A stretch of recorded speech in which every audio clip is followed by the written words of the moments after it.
تبریک میگم. تو به عنوان مهماندار پرواز نیمه شب استخدام شدی. 26 نفر. دستمزدت ولی اگه میخوای زنده از هواپیما پیاده شی باید این قوانین رو دنبال کنی.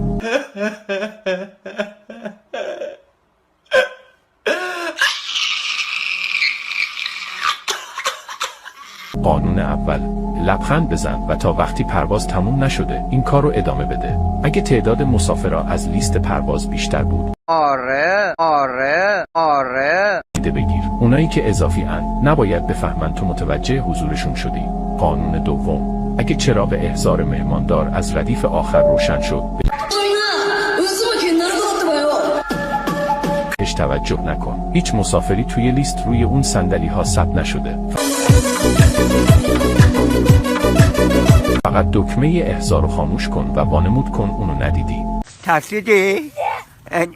نه ترس.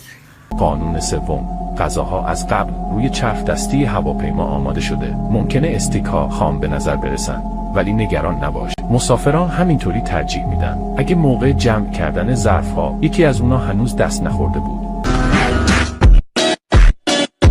یعنی یه نفر راضی نبوده. زود قایم شو. Herkese salam. اون گرسنه مونده و دنبال غذای تازه تر میگرده.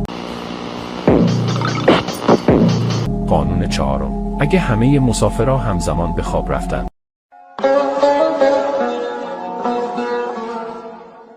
سعی نکن بیدارشون کنی. یکی از اونا فقط داره وانمود میکنه.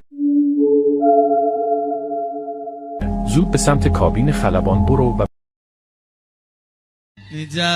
به کاپیتان بگو وقت فرود اضطراریه ولی یادت باشه زمانت کمه چون باید قبل از اینکه